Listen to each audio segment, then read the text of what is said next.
Okay, Rabotai. Good evening, everyone. It's a pleasure to see everybody here. And Baruch Hashem, we have a tremendous zechut tonight to have with us Rabbi Duvi Bensoussan. He is an unavoidable speaker in the lineup that we have before Shavuot. Every year that he comes to our Bet Knesset, he is giving us such chizuk. Everybody comes out like it says, "Vayetzeu kol adat bnei Yisrael milifnei Moshe." We see the difference on the faces of everybody, the roshem that he marks, and the reason that it's so powerful is because Rabbi Duvi always speaks from the heart, and devarim hayotzim min halev nichnasim el halev. So it is a tremendous zechut for us to have your chacham with us, and you don't need any introduction, but I would like just to mention that tonight's class is sponsored generously by Mr. and Mrs. Elliot Romano in honor of their parents, Mr. Joe and Jeanette Romano. So we want to thank our sponsors. And Elliot has been a very active member, especially the last months, even though we had the situation with COVID-19, but with the youth program, Rabbi Miller and the whole team that have been, Baruch Hashem, very successful. And we want to wish him and his wife a lot of nachat from their children. And Bezrat Hashem, they should also see Orech Yamim for their parents, Joe and Jeanette, the whole entire family. And without further ado, I would like Chacham to give you the stance of Bechavot. Thank you so much again.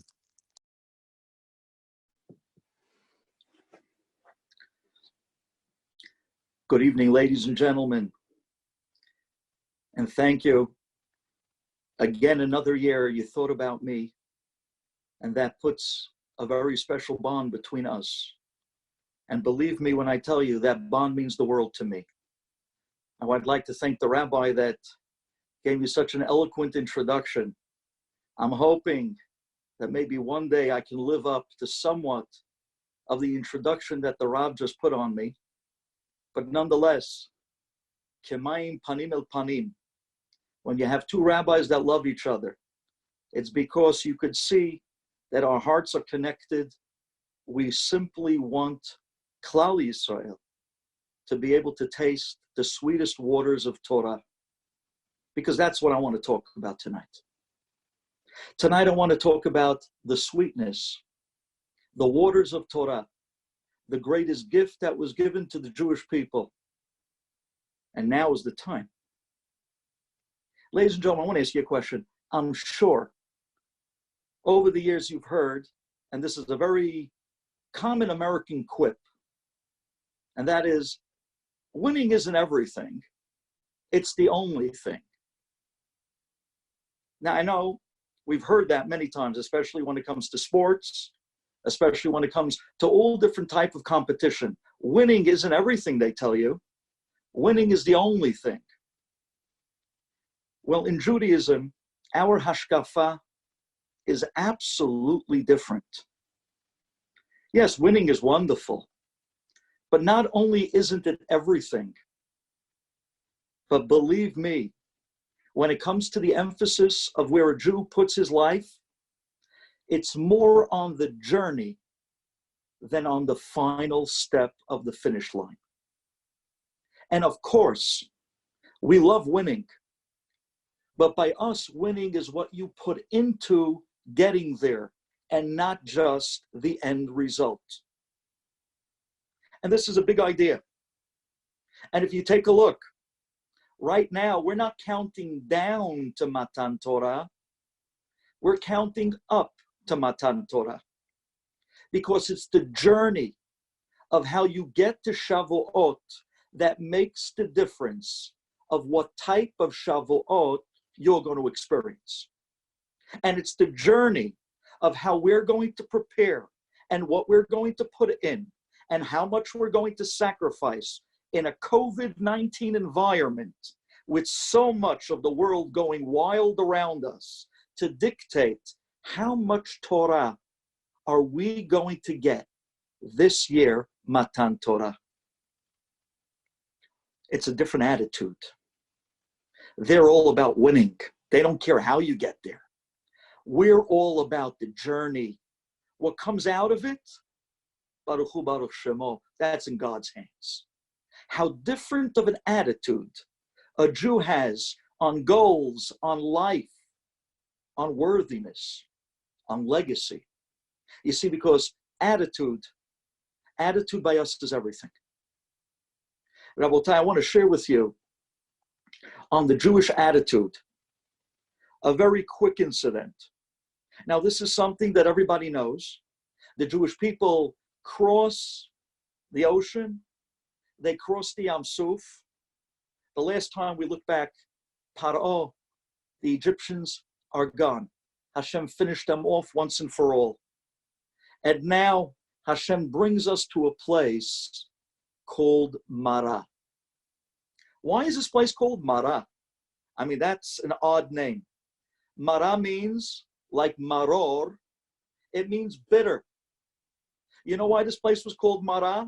So just quickly to mention the pasuk, it was referring to the waters in that place.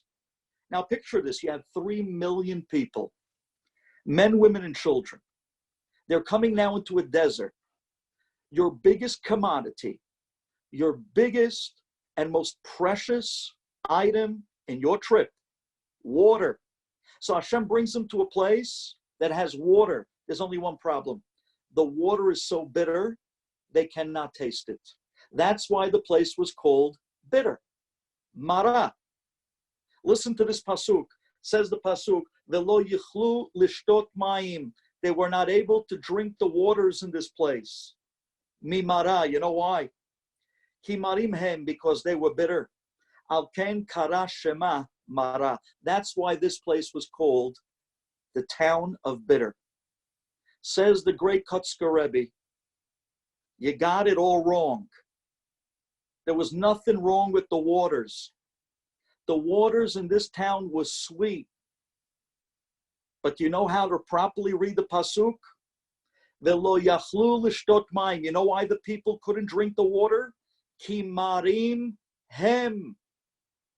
Because the people were bitter. And to a bitter person, you could take him out to the most magnificent day. The sun is out, the birds are chirping. You could walk him along a tree-lined, beautiful path in a park. And all they see is gloom. And all they see is bitter. Here we are. We're in a COVID society. We're quarantined. On one hand, we're in a position that, depending on the attitude, we could see this as terrible. My gosh, I can't walk out of my own home. But we can also see this as opportunity. My gosh, I can't walk out of the house. I have so much time to spend at home, making up from all the years of the time that I should have spent at home. Where is the attitude? Depending on what the attitude of a person is, will dictate the journey and the perot and the results. It is all about the attitude of the Jewish people. So now what does Moshe Rabbeinu, what does he do? The people were bitter. Because of that, the waters, when they tasted the waters, it didn't taste good. Because when the person is bitter, no matter what you give him, everything is bitter. When someone's upset, the world is terrible. So what did Moshe Rabbeinu do? Hashem instructed him. You want to make the situation sweet? There's only one way. You want to sweeten water? You want to sweeten people? God tells Moshe Rabbeinu, take the etz, take the tree, throw it into the water, and the water will become sweet. What tree is that? Did anyone ever hear of a tree that has some sort of a sugary disposition? Did you ever hear of a tree that had a certain type of sap that was able to take the most bitter of water or the most bitter of people and suddenly turn them to be happy-go-lucky and sweet people? Says the rabbis, you know what tree that was? That was the tree of life. Etz Chaim hi lamahazikim ba. That's the tree of Torah. And when you take Torah, the tree of life, and you throw it into bitter waters, and you take the Torah and you throw it into bitter people, the Torah refines them. The Torah sweetens them. The Torah cleans up their midot. The Torah suddenly gives them a certain erech and a respect that once before they might not yet have had. This is the reason why Torah is compared to fire. Because when fire connects with something, it changes its essence completely. You take a piano and you throw it in the ocean. Not too good of an idea, but it'll sink. Nothing will happen to the piano. It's still a piano. You take a piano and you drop it into a fire, poof, no more piano. Fire changes the essence of whatever it comes in contact with. So too the fire of Torah. When a person learns Torah, it goes inside of them. It changes their bitterness to sweetness.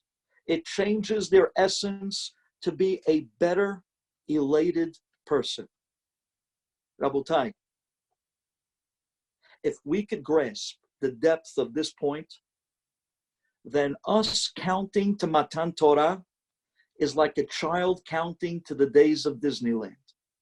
This would be the biggest turn on to every Jew if we understood what Torah would do for us as people. A better husband it would make us, a better father to our kids, a better human being, a better person with greater aspirations, raising the bar of life. Let me explain to you. There was a young boy in Bnei Brak. This boy was only 2 years old. He was brought to the great Rabbi Chaim Kanievsky Shalita, and the father comes in, and Reb Chaim sees the boy with the long hair, because many people have the minhag that they don't cut the little boy's hair until he's 3 years old. Well, he brings the boy in with the long hair, and the father turns to the rabbi and says, Rabbi, I would like to ask for a heter. I would like to cut the boy's hair at 2 years old. I don't want to wait till 3. Reb Chaim says, why? Why don't you hold of the minhag of Ari, the minhag of the Rabbi Shimon Bar Yochai, and wait till he's 3? Why not? It's a beautiful thing. He says, I'll tell you. Because the boy was diagnosed with a tumor in his brain. And the doctors don't think he's going to live until his 3rd birthday. So I'm asking you, please, can you give me a heter? Let me at least cut his hair now, because we don't know what's going to be in the next year. Reb Chaim Kanievsky looks at the father and he says to him, you're going to wait until he's 3 years old and you're going to cut his hair then. He's going to live a long life. It's at that moment that Reb Chaim turns to one of his aides and he tells one of his gabayim, he says to him, bring the wine from the Siyum Hashas that I made this past year. You know that Reb Chaim Kanievsky Shalita, he finishes the entire Shas, the entire Talmud Babli every year, the entire Talmud Yushalmi every year, the Sifri, the Sifra, the Shulchan Aruch, the Tur Shulchan Aruch, the entire Torah, the entire Tanakh, all the Mishnayot, every single year. And he makes the Siyum on Erev Pesach. He doesn't make a Siyum on Shas. He makes a Siyum on Torah, Torat Nigla. Reb Chaim turns to one of the Gabbai, he says, bring me the wine from the Siyum of Torah. They bring him the wine. Reb Chaim takes the wine and he pours it into a little cup and he turns to the boy and he smiles and he tells him, you want to drink a little wine? It's good for you. And the boy smiled. And Reb Chaim handed the father the wine and the boy drank the wine from the Siyum of the entire Torah. Reb Chaim had a big smile The boy was also smiling. Reb Chaim turns back to the father and reassures him, don't you cut his hair. You'll wait until he's 3 years old. This boy is going to live a long life. And with those words, the father and son leave. A month later, the father comes running back to the house of Reb Chaim on Rehov Rashbam. And it's off hours, and he's banging on the door. Let me in. He says, sorry, Rabbi's not seeing. No. He's seeing me. He's seeing me. I must talk to him. Let me in. They let him into Reb Chaim. He says, Rabbi, you're not going to believe this. We just took a PET scan. Right before treatments, we took a PET scan, a CAT scan on the brain of the boy, and the tumor is gone. Reb Chaim smiled, and he said, Mazel tov, Mazal tov. And the father says, what was this, a nes? Is this a miracle? He turned to the rabbi, he says, Rabbi, you're a miracle man? Is that what you are? You do miracles? Reb Chaim laughed. He said, that's not miracles. That's Torah. It's the tree of life. It's the kihem chayenu, the orech yamenu. And at the minute that boy drank a little bit from the wine of the siyum of Torah, you know what happened at that moment? The Torah entered this little boy's body. And like a heat-seeking missile, it went and found the bad and turned the bitter to sweet. Asher bachar banu mikol ha'amim v'natan lanu et Torato. How lucky we are. And that's exactly what the great Rabbi Reb Chaim Brisker used to say many years ago. He says, you know, it's funny, you take a look at all the mitzvot, and they have all different types of blessings, but generally they have one blessing, just one. When you go to do a mitzvah, you make one blessing. Okay, tefillin, there's 2 parts. So the Ashkenaz make 2, but we make one. One beracha on tefillin, one beracha on talet, one beracha on matzah, generally, al achilat matzah. But generally we make one blessing. All of a sudden it comes to Torah. How many blessings did you make this morning on Birkat Torah? 3. Shebachar banu, hamelamed Torah l'amo Yisrael. Unbelievable. Why so many blessings? And the rabbi taught us, because when it comes to saying thank you, you don't mince words. The blessings on Torah is a blessing on the privilege to be able to learn. Hashem, thank you. You picked us to give the greatest treasure, the fire of spiritual heaven that enters a person, cleans them, refines them, elevates them to levels that we as mortal human beings just can't fathom. That's the gift that we're counting 10 days away from. And we're going to get it again this year. And that was the beauty of our community. Rabotai, open your hearts. Open your hearts. This corona, it hit us. It hit the world. It shut down the entire planet. It sent us into our homes. But think about it. Hey, Yetzer Hara, you might have closed our shuls, but you didn't stop our learning.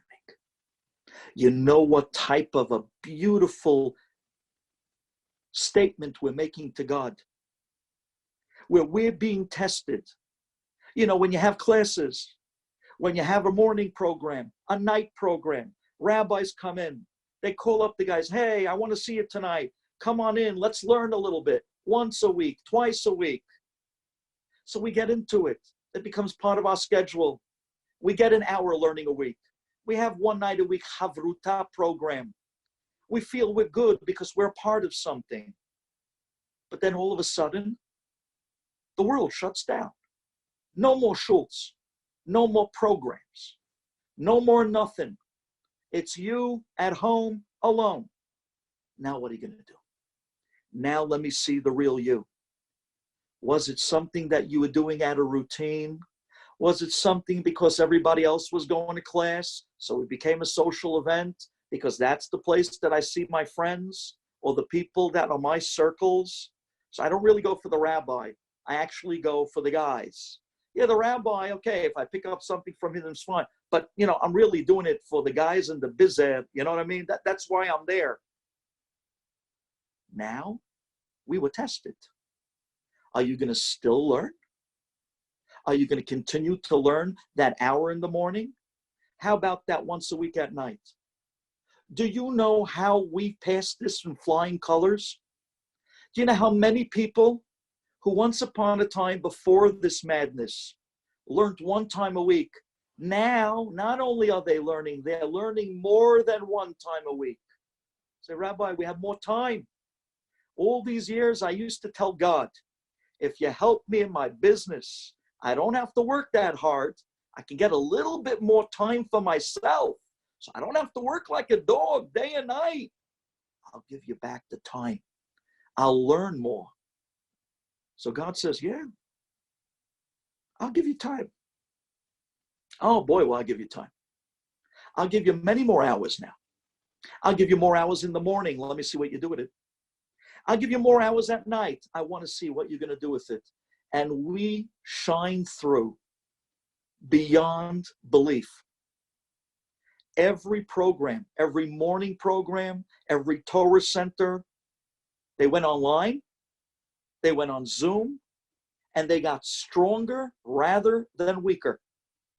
I don't know, I can tell you from me, Monday night, Wednesday night, in the shul, in the night seder, I'd have 10 guys on my table every Monday night, every Wednesday night in the overall general Torah center that we run. Now, Monday night, Wednesday night on Zoom, I don't have 10 guys. I have 35 guys. Why? Because they brought their friends, because they were looking for something to do, because everybody was cooped up at home. And little by little, the Torah got stronger. We showed Hashem that the learning to us means something, and we're ready to fight for it. That is the journey to becoming a Ben Torah. And that's what these days are all about. It's about the journey to show how much you want it. And tell me, when you get it, how much it does for us as people. When that Torah goes inside of us, it changes our essence and it makes us a better, bigger person.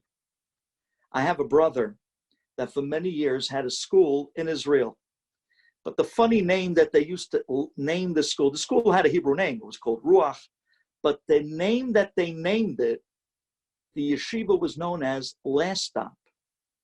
The Last Stop. And you know why?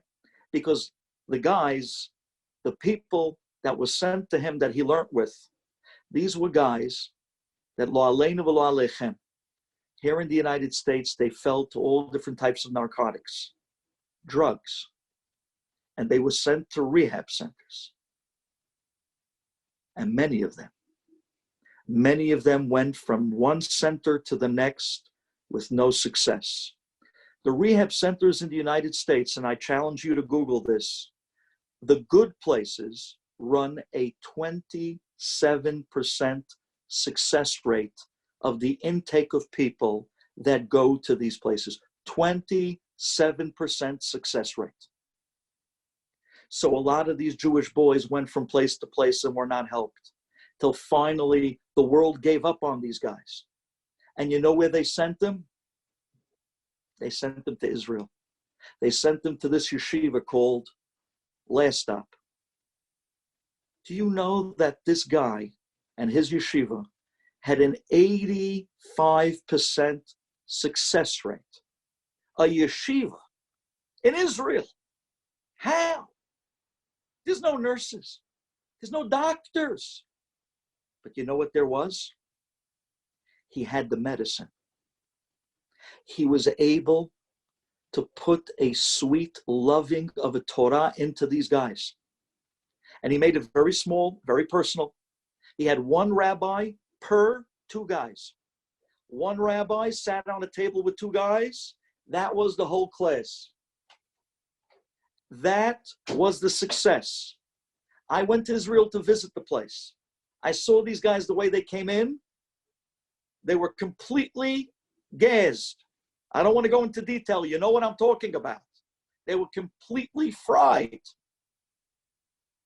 You come back a year or two later, and these guys, gentlemen, midot, class, clean, learning, regimen, discipline, schedule. Yeah. I turned to my brother Yossi and I said to him, what's the deal?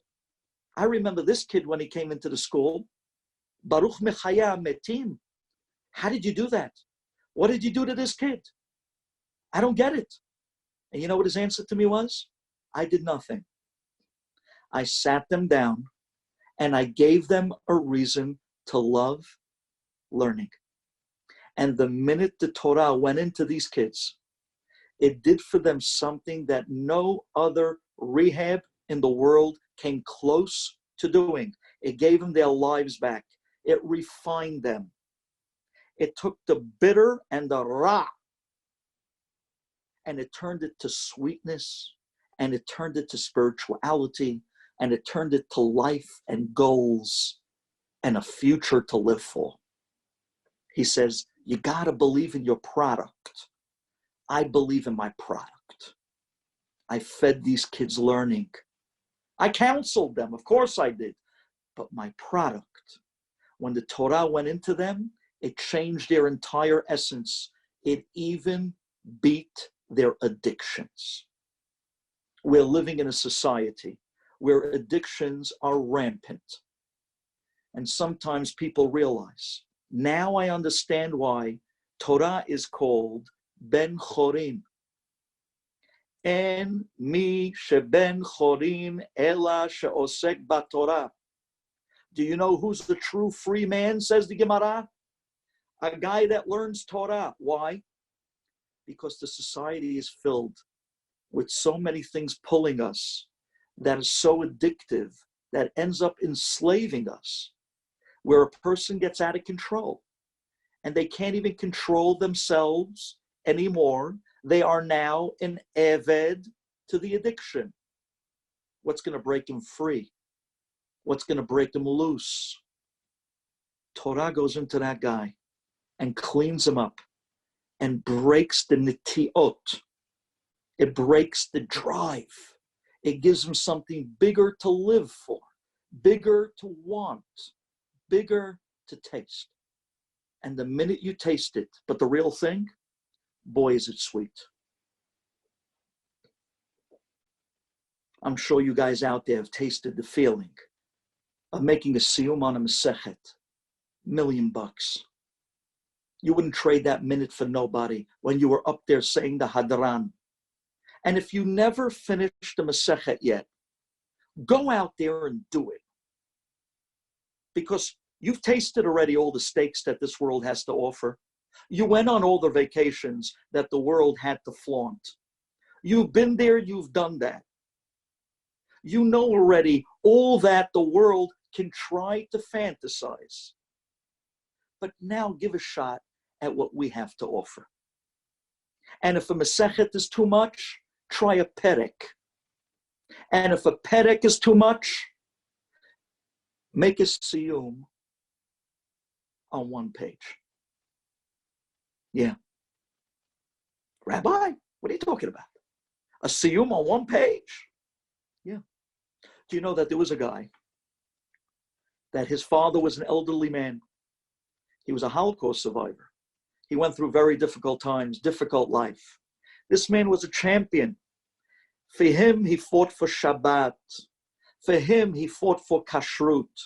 But Torah, because of his younger years, he was running for his life. He never went to yeshiva.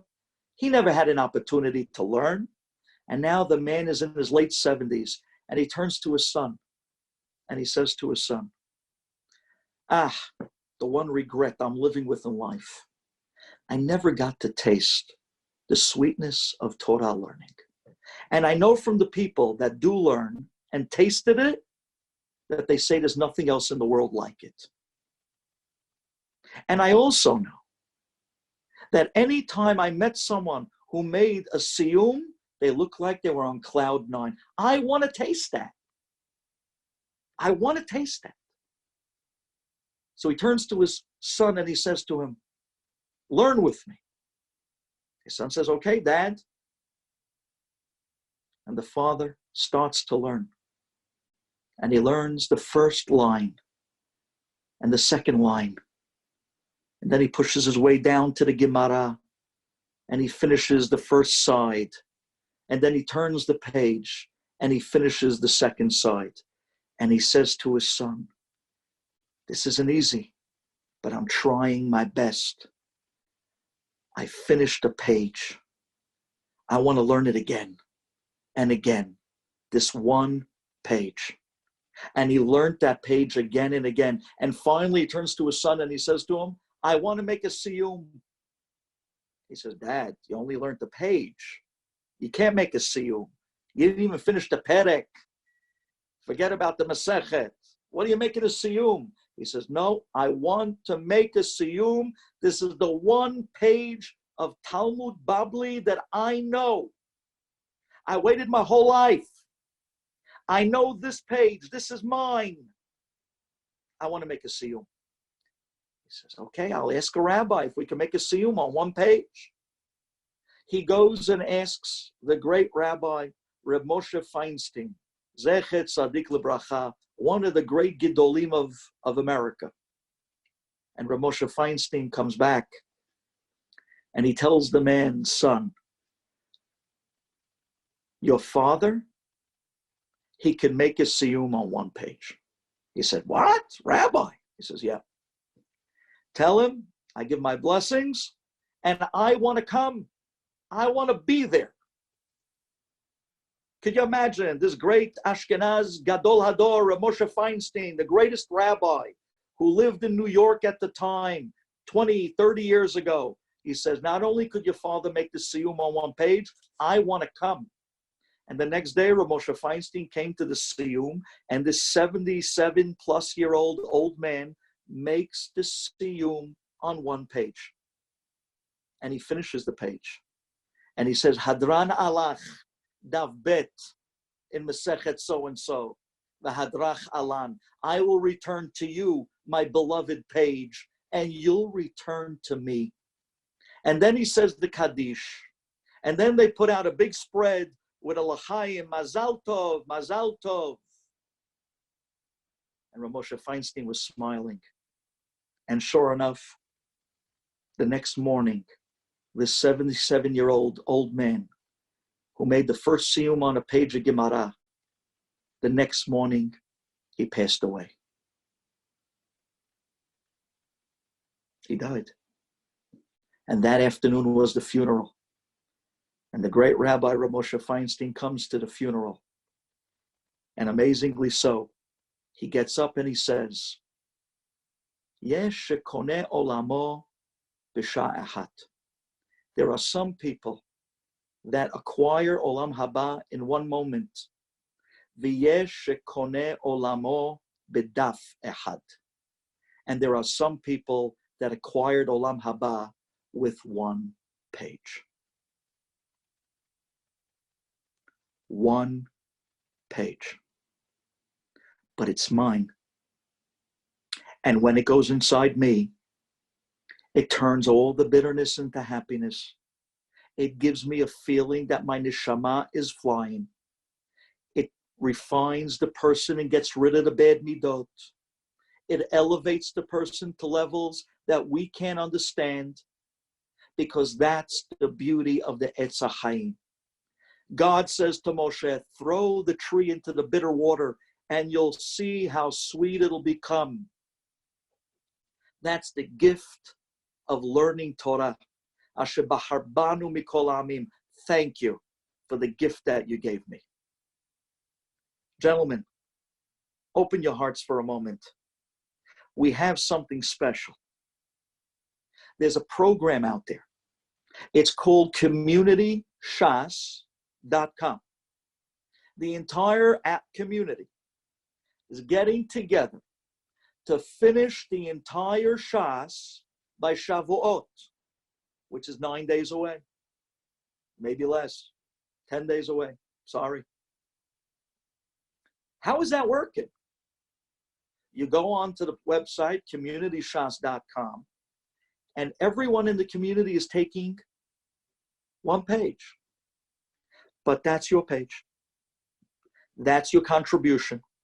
Because at the end, when we together with all our pages make a siyum on Shas before Shavuot, siyum is also the letter Samach Mem, which is the name of the Yetzer Hara. Siyum means to end. Siyum, Samach Mem. It brings the Yetzer Hara to an end. It could bring this ridiculous virus to an end.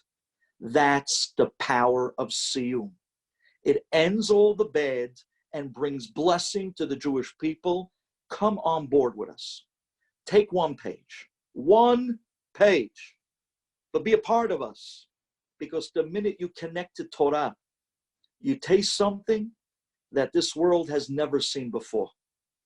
That's the privilege. Rabotai, you probably heard the story, the Gemara Berachot, in the 9th Perek. The Romans, they got up and knew that the strength of the Jewish people is Torah learning. So the Romans outlawed Torah complete. Anyone found learning, teaching Torah, they were going to be incarcerated, later on tortured and killed. The great Rabbi Akiva, he goes out the next day, and in spite of the death sentence the Romans put on the Jews, what does Rabbi Akiva do? He goes out and he teaches Torah like regular day. And not only he teaches in the public. He teaches to masses, to thousands of people. A man comes up to him by the name of Papos, and he says, Rabbi Akiva, ma ta oseh? What are you doing? Sakanat nefashot. You're teaching Torah in public. You know what's going to happen? They're going to catch you. They're going to arrest you. They're going to kill you. Rabbi Akiva says, my friend, let me explain to you something. There was once a fox that was walking along the river, and he sees the fish going back and forth inside the water. The fox says to the fish, fish, you're running back and forth constantly. Why are you always moving? Stay in one place. The fish says, I got to keep moving because I'm scared of the nets of the fishermen. If I stay in one place, he'll scoop me up. So I got to keep going back and forth. So the fox says, oh, you're worried about the fishermen? If that's the case, come out of the water and stay on land with me. We'll live together like good buddies, and I'll protect you, and we'll be friends. The fish looks at the fox and says, Tipesh ata, they call you the smartest of all the animals? You're the smartest of all the animals? He says, here in the water, where I have a chance of living, and even here it's dangerous for me, but at least I'm in the water. But to go out to land where I have no shot of living at all? Could you imagine such a ridiculous idea? Says Rabbi Akiva the Papos. A Jew that learns Torah is a fish in water. There'll always be danger. There'll always be issues. But at least I'm in my habitat. I'm in the place that I can survive.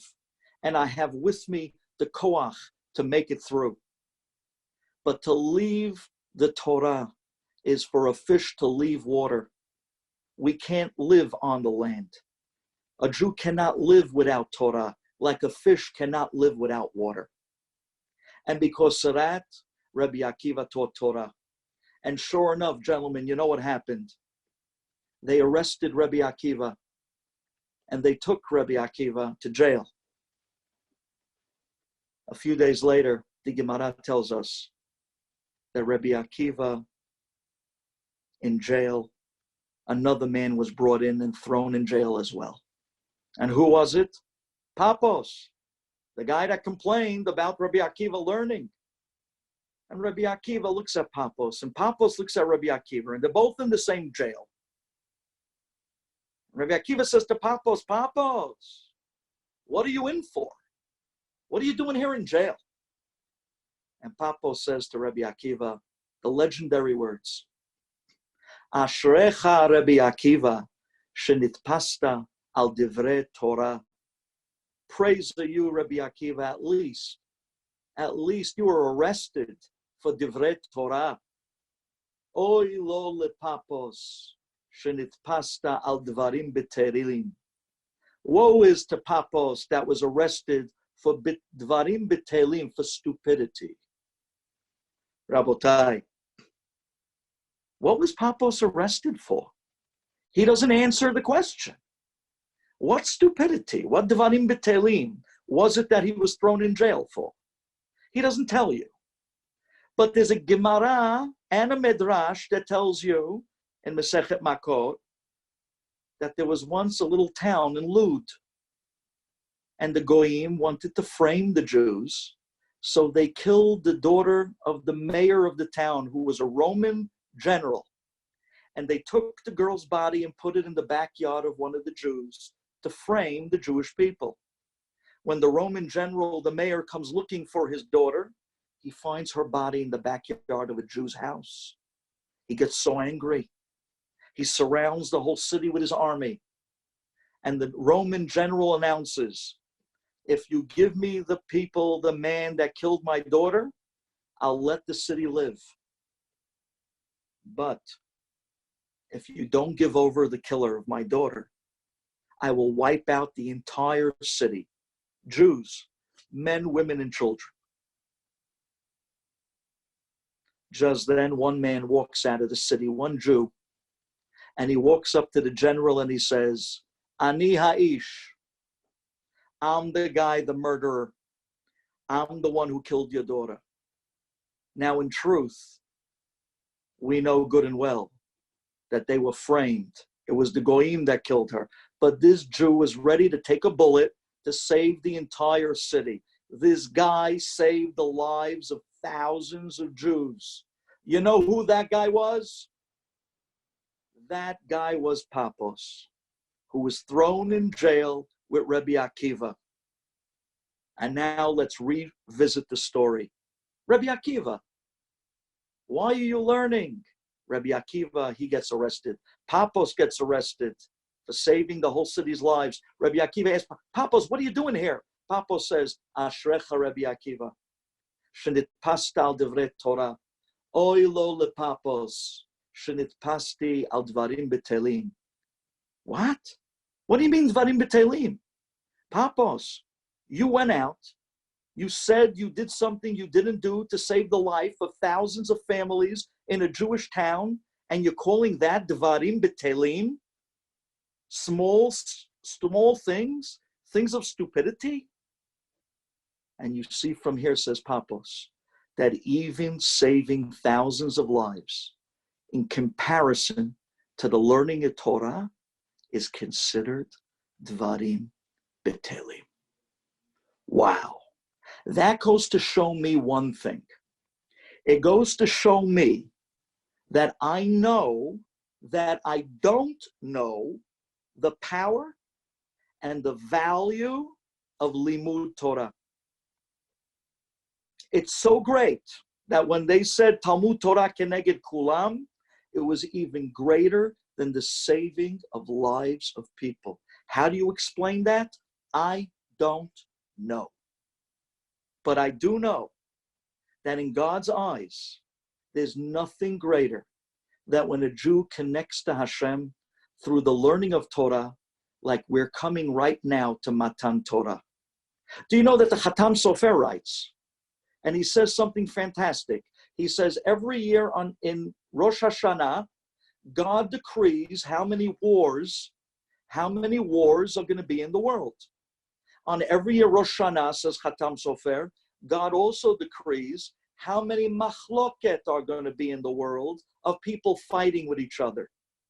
Says a Chatam Sofer, but when two gentlemen, Jews, come together and they start learning Torah, when two rabbis come together and they start learning Torah and they have a machloket, God takes the machloket of the rabbis, God takes the milchamot of Torah between two rabbis, and he accepts it instead of the milchamot of the world that were decreed for that year Rosh Hashanah. How do we know that? Because we say in the pasuk, Taned Beliyahu Zachulatov, Kol Hashon Halachot Muftach Lo, Shubel Haba, Shenemar Halichot Olam Lo, Al Tikre Halichot El Halachot. Talmidei Chachamim Marbim Shalom Ba'olam. How? How do Talmidei Chachamim make peace in the world? How? You got two guys sitting in shul, learning a Gemara together, arguing with each other, fighting with each other. How does that bring peace to Iran? How does that bring peace to the Middle East? How does that bring peace to North Korea, for heaven's sake? How does that bring peace? And the answer is, God says, when you fight in learning, when you have machloket in Torah, when you have milchamot in Torah, it's so delicious to me that I'm willing to accept those milchamot instead of the milchamot that I decreed that was supposed to happen that year on Rosh Hashanah. Marbim Shalom Ba'olam. The milchamot of Torah takes away and is accepted instead of the milchamot of the world. The machloket of Torah, Abaye and Rava, Rabbi Yochanan Resh Lakish, Rabbi Yehuda, Reb Meir, all the famous machloket in Gemara. But when you learn that machloket, you know what you just did? You saved two guys around the corner from fighting, because God says, I'll take this machloket instead of that one. Look at the power of learning. Look what it does for the world. Look what it does for a Jew. And look what it does for us. It makes us a different people. Says the Vilna Gaon, there are three categories that this world is built on. Ben Adam l'chavero, Ben Adam l'makom, Ben Adam l'atzmo. Ben Adam l'chavero, between me and my friend. Ben Adam l'makom, between me and God. Ben Adam l'atzmo, between me and myself. He says the three cardinal sins that a Jew is never allowed to do, he's even supposed to get killed and not do, those sins are the worst things in those three categories. The worst thing that a guy can do between him and God is the sin of avodah zarah. Better get killed. The worst thing that a guy can do between him and his friend is ritzicha, murder. You took the guy's life. Better get killed. And the worst thing a guy can do between him and himself is gilui arayot. It makes us a people of ill repute. It makes us a decadent people, an immoral people, a zebalet people when we act in that way. Says the Gaon, something that only the Gaon can say. He says the same thing is true with the three greatest things a Jew can do in this world. Like we read in Pirkei Avot. What are the three things that hold up the world? Ala Torah, ala Avodah, Gemilut Hasadim. Says the Vilna Gaon, the greatest thing that you can do, Ben Adam l'chavero, Gemilut Hasadim. Do for him a favor, act of kindness. The greatest thing you can do for God is avodah, tefillah, serving him. When you serve God, that's the greatest what we can do to connect for God. And you know what's the greatest thing a Jew can do? Ben Adam la'atzmo, between him and himself? Torah. When he learns Torah, he becomes an elevated person. he becomes a high-class, refined Jew, a better father, a better husband, a better person. We've seen the unbelievable transformation when people began to learn and once they started learning, and how they became such refined and great people. Rabotai, we're building for ourselves. This is for us. You just got to want it. You got to want it enough. But 1 second, Rabbi, I went to classes and I learned Gemara. It's not as sweet as you're telling me it is. My friend, do you know anything out there that has real value, that's really HL, and in the beginning it tasted like candy? Did you ever taste a good wine? Did you ever taste an expensive wine? You hand that wine to a kid. His tongue is used to eating sour sticks and candy. You hand him a $500 bottle of wine. You hand him a little cup. The kid takes it back, and then he spits it out all over the place. You say, Shema Yisrael, buddy, you just spit out $20 worth of wine. What did you do? And the kid said, but it's bitter. And you look at the kid, Mejnun, it's bitter. The wine isn't bitter. Your tongue is not cultured. Your tongue isn't used to tasting the delicacies of this world. But wait, stand there. Take a drink. Take another drink. In the beginning, it's bitter, but then it starts working on you. Then it starts getting comfortable. How do you think the big wine connoisseurs became professionals? Off of one drink? They first had to learn how to drink. And now that they know what the pleasures of a good bottle of wine, now they don't even have to go on vacation. They can go to the store, buy a good bottle of wine, sit back in a quiet room, and just have a glass of wine, swigging it together, taking it back, enjoying the aroma, taking in the bouquet of roses as it comes down and it digests. And this is a guy on a high. Why? He cultivated the taste of the better things in this world. Torah is wine. In the beginning, you first taste it, it's bitter. But you got to taste again, and you got to taste again, and then give it a little bit more. And suddenly it starts to grow on you. And you start to say, wait 1 second, this is captivating. Wow, this is integrating. Wow, this makes me think. Wow, this makes me sharp. Hakim, Chacham, Hakim, it makes me sharp. And little by little it grows on you, and suddenly you begin to realize that there's a taste here that's so enjoyable that the bottle of wine of Torah is a trip, an enjoyment, something that if a guy doesn't taste, he's missing the finer things in this world.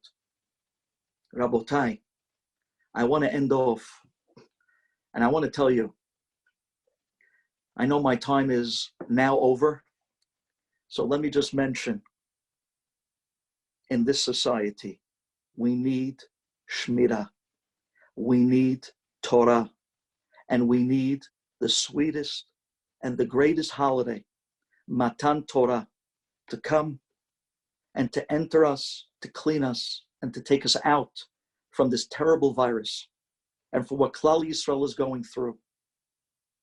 Let me just end off, and let me just tell you this. Borei Olam gave us a gift, and he's going to want to know how we took care of it. Did you hear that amazing story? And if you did, forgive me. But I'm closing. Did you hear that amazing story about the woman who was blind, never thought she'd get married? She meets a guy, falls in love with her, and he tells her, I'm going to take care of you for the rest of my life. And she says, but I'm handicapped. I can't even see you. He says, I understand, but I can see you. And you're beautiful. I'm going to take care of you for the rest of my life. They get married, and he took care of her, and he took her, and he brought her, and he did everything for her. One day they're home listening to the radio, and they hear this amazing advertisement about a doctor in New York City that came up with this revolutionary concept. The doctor came up with a concept of not a heart transplant. I know you heard of a kidney transplant, but this doctor came up with the concept of an eye transplant to be able to give someone the ability to see for the first time. When the wife heard this, she went crazy. My gosh, there's a possibility for me to see. She comes to her husband and says, please call. The husband calls up. He says, we just heard you're taking people for the study, for the eye transplant. They said, yes. Would you like us to put her on the waiting list? He said, yeah, please. How long is the waiting list? They said, right now it's about 22 years. I said, what? He said, 22 years. The waiting list is 22 years. You see, because by hearts, by kidneys, so they have a shelf life. But the eyes, not too many people are donating, and because of that, the waiting list is 22 years. He says, Shema Israel, 22 years. He says, okay, please put her on the list. He hangs up and he tells his wife, I'm sorry. I know you're excited, but the waiting list is 22 years. She said, what? 22 years? Okay, even if I get to see one day of my life, it's worth any other experience that life can give. You put me, yes, I put you on the list. 2 weeks later, the husband comes home and the guy is jumping and happy, and she senses that he's literally sameach. She says, what's going on? He says, you're not going to believe this. The lab, they called my office. And they said to me that they were so moved by my emotion for my wife to want to see, that they said quietly, they're going to do me a favor, and they moved you all the way down the list, and next week we're going to do your eye transplant. She said, what? Next week? She was dancing. She couldn't believe the news. She said, Shema Israel, I love you. Thank you. I'm going to see. I'm finally going to see you, my husband. I'm finally going to see the world. The next week, that morning, they get up to go out to the city, and the husband turns to the wife and says, honey, before we go, there's just one thing I never told you when we got married, and now I need to tell it to you. She says, what? You're keeping secrets? No. This was something I was going to tell you eventually, but now's the right time. In truth, honey, you're not the only one that's blind. I'm also blind. Just I'm more functional. And the minute I saw or felt your presence, I loved you and I took care of you. I just need to tell you now, because you're getting the transplant. And when you wake up, you'll be able to see. And then you're going to look at me, your husband, and you're going to see a blind man. That's not what you were expecting. So I'd rather tell you now, so there's no surprise. She says, what? You've been blind all these years, but you've been taking care of me. He says, yeah. She says, you take the transplant. He says, no. I'd rather you see, because the way I took care of you, with a pair of eyes, you're going to take care of me. She says, 100%.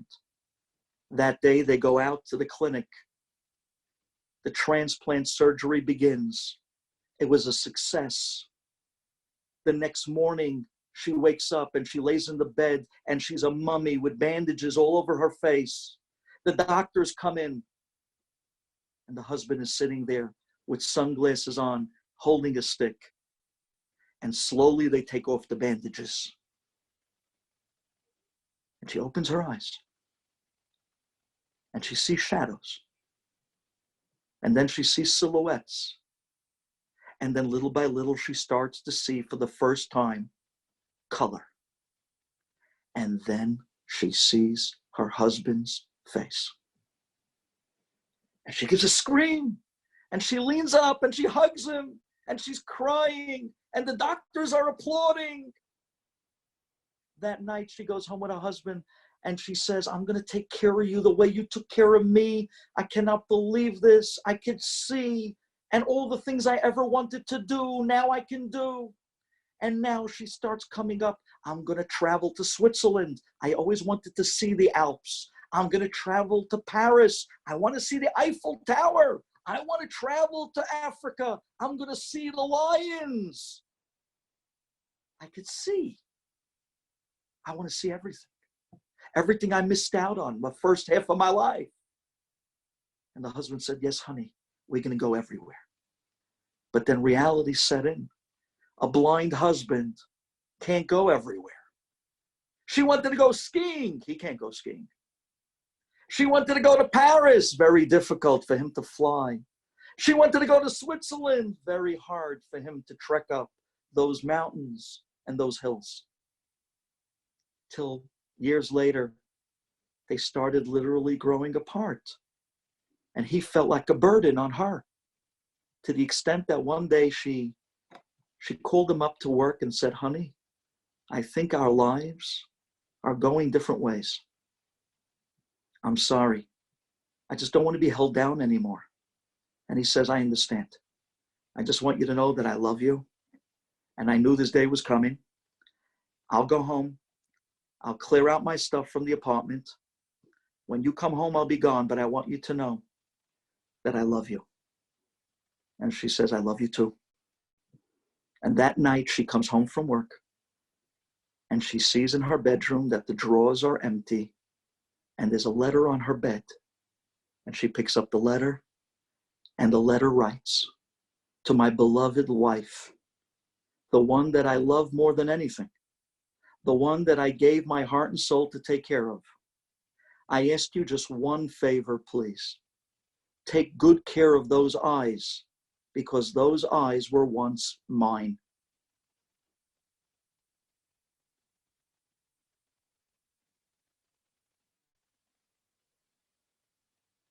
And then she realized she didn't miraculously come down a 22-year waiting list in a week. But those eyes were her husband's, who donated it to her to be able to see the world. Rabotai, the eyes, the heart, the feelings, and the emotion is what Borei Olam gave us as a transplant in the beginning of our life. The eyes is the Torah, so that through it we can see God. The heart is the emotion that we yearn for him, we feel for him. Hashem says, I gave you my eyes. I gave you my Torah. Don't turn on me. Use it for me. Use it to become a great person. The minute you grab onto the Torah and you become the great people of Torah, we elevate ourselves to become Klal Yisrael. Banim atem l'Hashem Elokechem. The only way to see Borei Olam is through the Torah. The only way to elevate, to become a great man.